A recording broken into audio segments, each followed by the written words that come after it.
The US military is being accused of vacating a key Afghan base in the dead of the night without notifying local forces.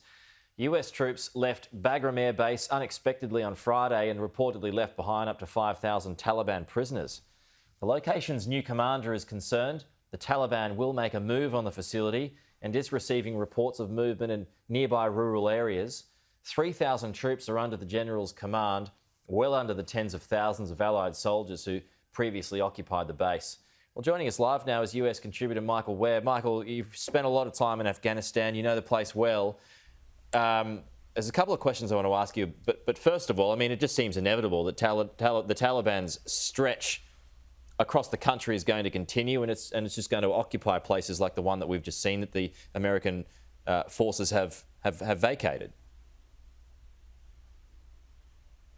Yeah, well, you're right, Peter, and most particularly disturbing are a recent spate of Taliban victories across the country's northern provinces. Now, those provinces in the north are not the traditional Taliban stronghold, but now they completely dominate the place. And in fact, out of one province called Bagram, it's right on the border in the north with neighbouring Tajikistan, the country. Now, on Monday, 1,000 Afghan troops fled across the border into Tajikistan to escape the Taliban.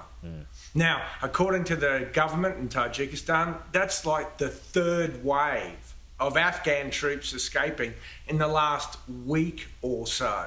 And it's so bad that the Taliban now actually control, reportedly, some of these northern border crossings, and according to the Wall Street Journal, are already taking lucrative advantage by collecting customs and excise and taxes from people and goods wanting to cross those important border points. That's extraordinarily disturbing, mate, but it's emblematic, I think, of the nature and the momentum behind the Taliban onslaught and what we can expect to come. Do you remember a couple of years ago now, and this is in Iraq, when the Islamic State completely overran those Iraqi soldiers?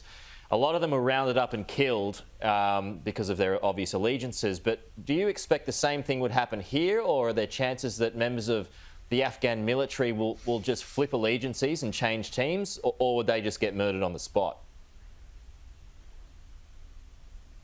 Well, 6 of one, half a dozen of the other. But you've got to understand the unique cultural and warfighting environment that is Afghanistan. I mean, I remember back in 2001, just after 9/11, when I got there, and we'd allegedly driven out the Taliban. Well, we hadn't, because they all just switched sides. They changed clothes. Sometimes they didn't even change clothes. So the Taliban police headquarters that was there one day is then replaced the next day with, our new liberation, yet it's the same Taliban police officers. Now, that's likely to occur today, and in fact it already is. Often you'll find Afghan security forces, when they're surrounded, they're running out of ammo, there's no chance of air support or no chance of extraction, no way to get out of there. Then in the Afghan way, particularly in the tribal way, they negotiate a surrender and switch sides. So, yeah, you're going to see an awful lot of that, mate. Yeah, and just finally, Michael, I mean, our government would have to prioritise and have a duty to help anyone who helped us. And by helping, get them out of there, bring them over to Australia. Yeah, look, I'm deeply passionate about this issue, about leaving no one behind. And that includes the people who risk their lives and the lives of their families to work for us and to work with us. We owe an enormous moral debt. Now, are we enough of a country to fulfill that debt, to make these people whole and save them and their families, their children, and get them out of harm's way?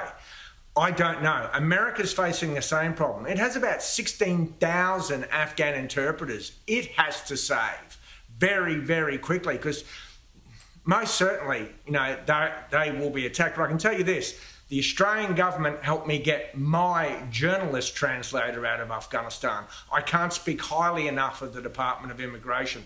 Let's hope they do it for those who are helping our troops. Yeah, agree. All right, Michael, good to chat. Talk to you soon.